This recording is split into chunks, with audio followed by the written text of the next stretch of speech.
Hello everyone, welcome to Gurukul mind. Gurukul mind के इस मंच में आप सभी का स्वागत है। हमारी जो सीरीज है शून्य से शिखर तक, जो CUET 2025 में एग्जाम में हिस्सा लेने वाले उन सभी एस्पिरेंट के लिए है जो अपनी सेंट्रल यूनिवर्सिटीज में जाने का सपना रखते हैं।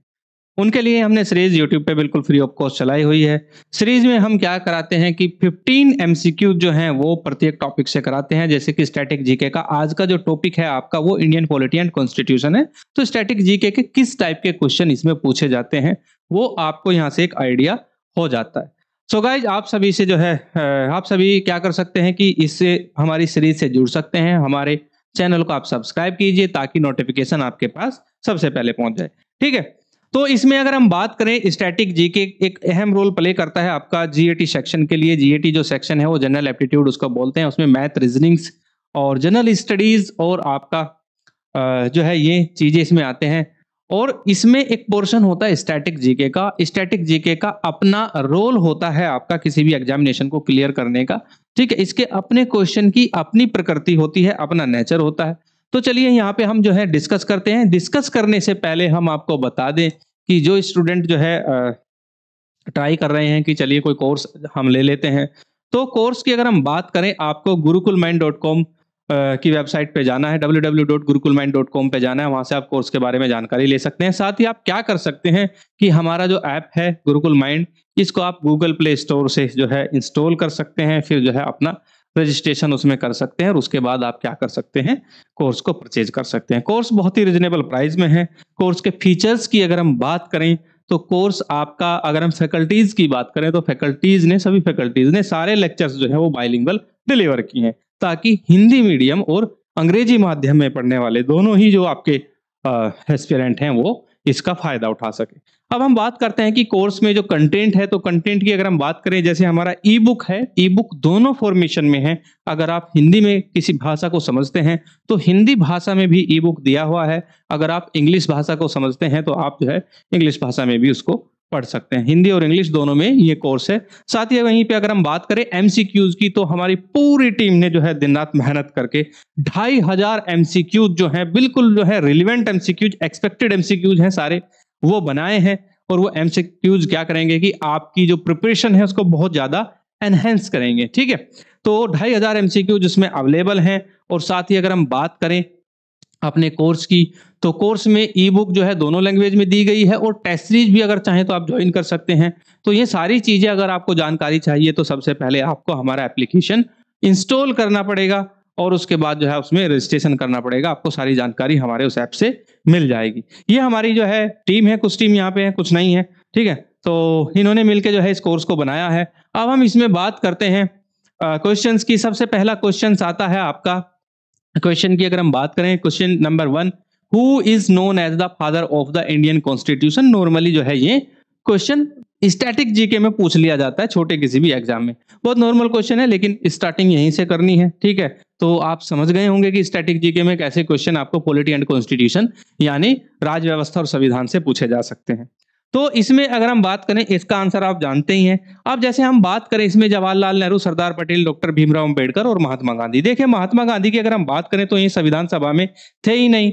तो इनका तो मतलब ही नहीं है कि ये कैसे फादर ऑफ कॉन्स्टिट्यूशन हो जाएंगे। ठीक है, लेकिन इसमें अगर हम बात करें, कॉन्स्टिट्यूशन का जो खाका, प्रारूप, मसौदा जो तैयार किया था वो डॉक्टर भीमराव अंबेडकर ने और उनकी टीम ने किया था। इसलिए ज्यादा से ज्यादा श्रेय इसलिए इनको जाता है क्योंकि इन्होंने एक स्ट्रक्चर कॉन्स्टिट्यूशन का जो प्रारूप है, ड्राफ्ट है, ठीक है, वो इन्होंने तैयार किया था। तो इसलिए इसका जो आंसर हो जाएगा डॉक्टर भीमराव अंबेडकर हो जाएगा। ऐसा जो है माना जाता है कि डॉक्टर भीमराव अंबेडकर जो थे वो बहुत बड़े विद्वान थे, कानून के, अर्थशास्त्र के। ठीक है, और इन्होंने जब कॉन्स्टिट्यूशन बनाया गया तो लगभग 65 देशों का जो संविधान है, कॉन्स्टिट्यूशन है, उसको स्टडी किया। उसके बाद जो है ड्राफ्ट इन्होंने तैयार किया था। तो इसलिए बाबा साहेब डॉक्टर भीमराव अंबेडकर को इसका सबसे ज्यादा श्रेय जाता है। ठीक है, तो ये वहीं अगर हम बात करें पंडित जवाहरलाल नेहरू की, ये भी जो है कॉन्स्टिट्यूएंट असेंबली का हिस्सा थे। सरदार पटेल भी कॉन्स्टिट्यूएंट असेंबली का हिस्सा थे।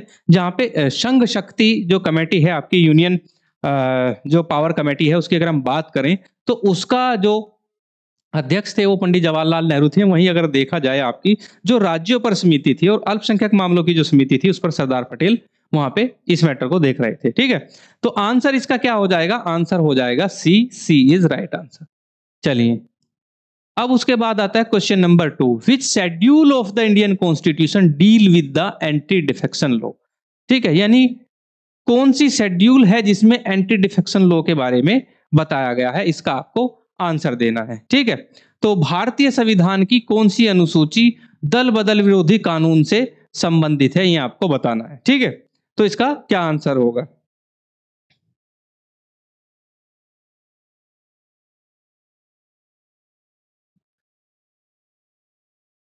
तो इसका क्या आंसर होगा, यानी भारतीय संविधान की कौन सी अनुसूची दल बदल विरोधी कानून से संबंधित है? तो आपको आंसर देना है 7th schedule, 8th schedule, 9th schedule या 10th शेड्यूल। ठीक है, तो देखिए आपकी जो 8th शेड्यूल है, इसकी अगर हम बात करें तो इसमें आपका क्या है, इसमें आता है आपका जो आपकी ऑफिशियल लैंग्वेज है, तो ऑफिशियल लैंग्वेज इसमें आती है। 9th शेड्यूल में आपके लैंड रिफॉर्म्स आते हैं।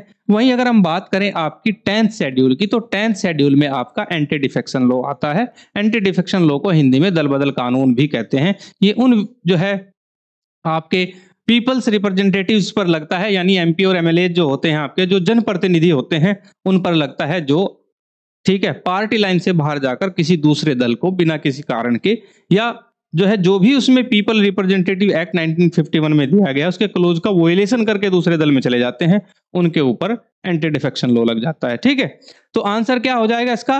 10th schedule. चलिए, अब हम नेक्स्ट क्वेश्चन ले लेते हैं, which of the following is not a fundamental right, यानी इसमें से कौन सा आपका फंडामेंटल राइट नहीं है। तो फंडामेंटल राइट, जैसा कि संविधान के भाग 3 में मूल अधिकारों यानी फंडामेंटल राइट का विवरण है। फंडामेंटल राइट एक्चुअली व्यक्ति के प्राकृतिक और नैसर्गिक अधिकार होते हैं, जो किसी भी व्यक्ति या किसी भी राष्ट्र के नागरिक के जीवन जीने का एक जो है मतलब गरिमा में पूर्ण जीवन जीने का प्राकृतिक अधिकार है, जो उसको मिलना चाहिए, उसको हम मूल अधिकार कहते हैं। यह जो अवधारणा है, ये अमेरिका के बिल ऑफ राइट्स, यानी अमेरिका का जो बिल ऑफ राइट्स है, वहां से हमने ली है। ठीक है, तो एक तरीके से देखा जाए तो इसमें सबसे पहले आता है ए, राइट टू प्रॉपर्टी, यानी संपत्ति का अधिकार। दूसरा आता है आपका राइट टू इक्वालिटी। तीसरा आता है आपका right to freedom of religion, right to against exploitation. देखिए, हालांकि इसमें जो है आंसर गिवन है, तो इसकी अगर हम बात करें तो इसका जो आंसर हो जाएगा वो राइट टू प्रॉपर्टी हो जाएगा, संपत्ति का अधिकार। मूल संविधान में संपत्ति का अधिकार भी आपका फंडामेंटल राइट में ही होता था, मूल अधिकारों में ही होता था।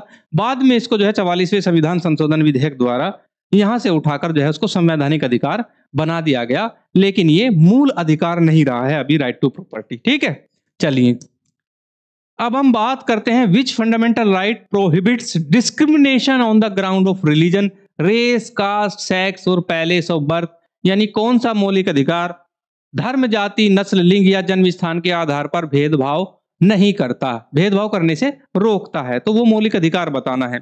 ठीक है, तो इसके बारे में अगर देखा जाए तो, यानी अगर हम बात करें किसकी, ground of religion, race, caste, sex और पैलेस ऑफ बर्थ की, तो देखिए राइट टू कॉन्स्टिट्यूशनल रेमेडीज, ये संवैधानिक उपचारों का अधिकार है। ठीक है, ये नहीं है। राइट अगेंस्ट एक्सप्लॉइटेशन, यानी एक तरीके से देखा जाए शोषण के खिलाफ अधिकार। ठीक है, और उसके बाद आता है राइट टू फ्रीडम, स्वतंत्रता का अधिकार, ये सबको है। लेकिन राइट टू इक्वालिटी जो है वो ये इन सभी चीजों के बिहाफ पर जो है असमानता या भेदभाव नहीं करता है, यानी राइट टू इक्वालिटी का मतलब है कि प्रत्येक व्यक्ति जो है वो समान है अपने आप में। ठीक, आर्टिकल 15 ये कहता है, जो आपको राइट टू इक्वालिटी देता है, यानी अनुच्छेद 15 के अनुसार जो है कोई भी व्यक्ति यानी राज्य जो है वो in the ground of religion, race, caste, sex और पैलेस के आधार पर भेदभाव नहीं करेगा। ठीक है, चलिए उसके बाद क्वेश्चन नंबर 5 आता है आपका, which article of the constitution deals with the declaration of national, यानी संविधान का कौन सा अनुच्छेद जो है राष्ट्रीय आपातकाल की घोषणा से संबंधित है, डिक्लेरेशन ऑफ नेशनल इमरजेंसी। ठीक है, तो इमरजेंसी के आपके 352, 356, 360 ये इमरजेंसी से ही संबंधित है, ये आपात उपबंध है एक तरीके का।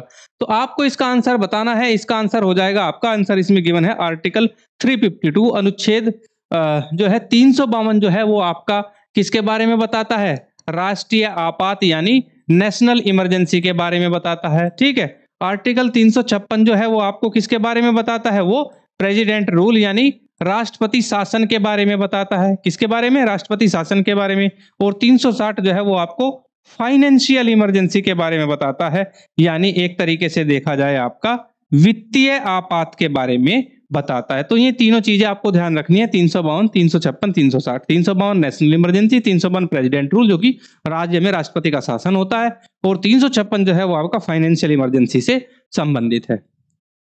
चलिए इसके बाद देखते हैं हम what is the tenure of the chief election commissioner of India, यानी भारत में जो चीफ इलेक्शन कमिश्नर है उसका टेन्योर क्या है।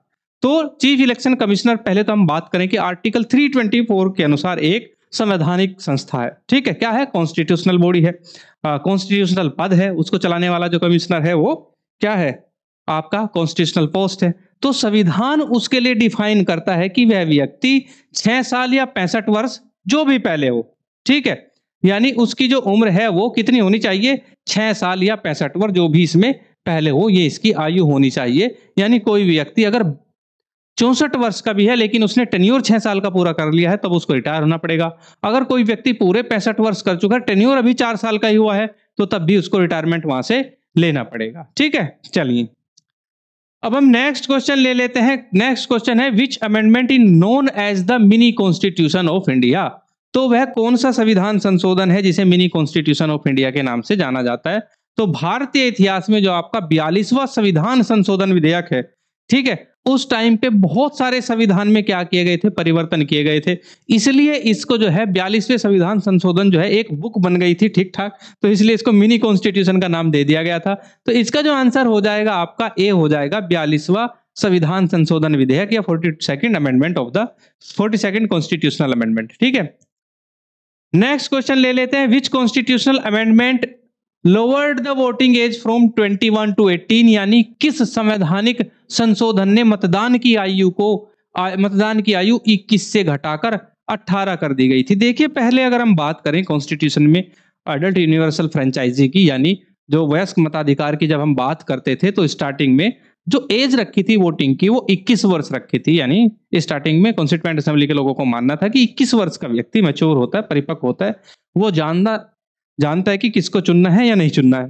फिर धीरे धीरे जो परिपक्वता है वो कम एज में आने लगी, और मैं तो कहता हूं कि अभी जो है ये 18 वर्ष से भी कम करनी चाहिए। 16 वर्ष के बच्चे को भी पता होना चाहिए कि मैं किसको अपना रिप्रेजेंटेटिव चुन सकता हूं, तो 2 साल और कम होनी चाहिए मेरे हिसाब से तो।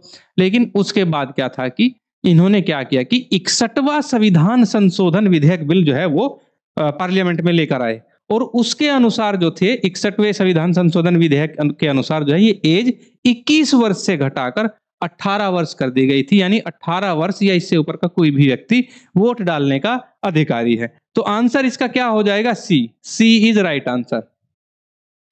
उसके बाद क्वेश्चन नंबर 9 आता है which article provides for the establishment of Panchayati Raj institution. कौन सा अनुच्छेद पंचायती राज संस्थाओं की स्थापना के लिए प्रावधान करता है? तो इसमें अगर हम बात करें कॉन्स्टिट्यूशन में 73rd अमेंडमेंट एक्ट जब लाया गया तो भारत में पंचायती राज संस्थानों का संविधानीकरण किया गया, यानी उनको कॉन्स्टिट्यूशनलाइज किया गया, और संविधान में एक नया भाग 9 जोड़ा गया।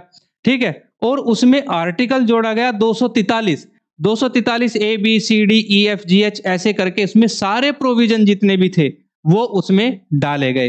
तो आर्टिकल 243 जो है वो पंचायतों से संबंधित है, यानी आर्टिकल 243 में पंचायतों का जो भी प्रोविजन है वो उसमें डाला गया है। ये आपको ध्यान रखना है। 73वां संविधान संशोधन विधेयक, और उसके द्वारा जो है पंचायतों का भारत में क्या किया गया था? संविधानीकरण किया गया था। ऐसा नहीं था कि पंचायतों का गठन ही किया गया था, पंचायतें ऑलरेडी पहले से थी, लेकिन उसमें स्टेट के हर पंचायत में अपने अलग अलग कानून या स्टेट की असेंबली से पारित किसी कानून से शक्ति प्राप्त करके पंचायतें चलाई जाती थी। ठीक है, चलिए अब हम नेक्स्ट ले लेते हैं क्वेश्चन नंबर 11 हो गया यहाँ पे। Which article mention the election of the president of India, यानी कौन सा आर्टिकल है जो प्रेसिडेंट ऑफ इंडिया के चुनाव का उल्लेख करता है? इसका आपको आंसर बताना है। वो कौन सा आर्टिकल है जो बताता है कि उसमें चुनाव के बारे में बताना है? तो आर्टिकल 54 जो है वो इलेक्शन ऑफ द प्रेसिडेंट यानी राष्ट्रपति के चुनाव के बारे में हमें बताता है, तो इसलिए इसका जो आंसर है वो बी हो जाएगा। सीधा आपको याद रखने हैं आर्टिकल, इसमें बताने की कोई ज्यादा बात है नहीं, चुनाव की प्रक्रिया के बारे में बताया जाता है। Which body is responsible for conducting panchayat election? ठीक है, अब हम बात करें कि जब देश में पंचायतों के चुनाव होते हैं, कौन सी बॉडी होती है पंचायतों के चुनाव कराने के लिए? तो आपका सीधा आएगा कि इलेक्शन कमीशन ऑफ इंडिया कराती होगी। नहीं, पंचायतों का जो चुनाव है आपका वो राज्य के, क्योंकि पंचायत जो है, ये आपको मैं यहाँ पे क्लियर करा देता हूं, जो पंचायत से ये जो विषय है आपका, ये ध्यान रखें किसका विषय है, ये आपका स्टेट का विषय है। तो इसकी ड्यूटी किसके ऊपर है? स्टेट का। अपना स्टेट इलेक्शन कमीशन होता है, उसका कार्य होता है कि वो क्या करे कि पंचायतों के चुनाव कराए। ये आपको ध्यान रखना है, स्टेट इलेक्शन कमीशन। ठीक है, तो पंचायत राज्यों का विषय है। राज्य चाहे तो उसमें क्या कर सकते हैं, चुनाव करा सकते हैं। राज्य चाहे तो उसमें रिजर्वेशन जो है वो ओबीसी के लिए दे सकते हैं या नहीं दे सकते हैं। और कुछ ये जो प्रोविजन है वो संविधान में उल्लिखित हैं, जैसे महिलाओं का जो रिजर्वेशन है वो 1/3 है, वो देना ही होगा। अब हम बात करते हैं कि क्या इलेक्शन कमीशन ऑफ इंडिया राज्य के जो और चुनाव है, जैसे विधानसभा के चुनाव है, उनको भी कराता है? नहीं, केवल इसका काम ही है कि जो आपके लोकल बॉडीज होते हैं, स्थानीय शासन, जिसमें पंचायतें और नगर पालिकाएं आती हैं, उनका चुनाव करने का दायित्व ही केवल जो है वो पंचायतों के ऊपर होता है। ये पॉइंट आपको याद रखना है। ठीक है, तो स्टेट इलेक्शन कमीशन इसका आंसर हो जाएगा। ठीक है, तो ये आपको ध्यान रखना है। चलिए अब हम नेक्स्ट लेते हैं, which article deals with the organisation of municipalities. यानी मैंने फिर बताया है कि भाग 9 जो है वो पंचायत के लिए है और भाग 9B किसके लिए है, वो म्युनिसिपैलिटीज के लिए है। ठीक है, और ये स्टार्ट जो होता है भाग 9B वो क्या कहता है, 243P। 243P में पहली बार जो है वो नगर पालिकाओं की डेफिनेशन के बारे में बताया गया कि नगर पालिकाएं क्या होती हैं। ठीक है, तो आंसर इसका क्या हो जाएगा, आंसर हो जाएगा 243P। 243P से जो है आपकी स्टार्ट हो जाती हैं क्या, नगर पालिकाएं यानी म्युनिसिपैलिटीज। ये आपको ध्यान रखना है। म्युनिसिपैलिटीज किसके लिए है, जो शहरी स्थानीय शासन होता है उसके लिए नगर पालिकाओं के प्रावधान किए गए हैं।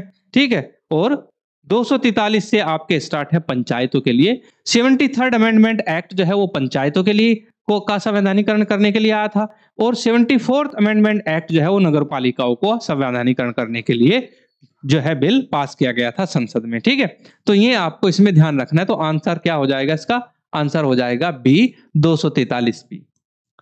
नेक्स्ट क्वेश्चन ले लेते हैं, which schedule of the Indian constitution list of the official language.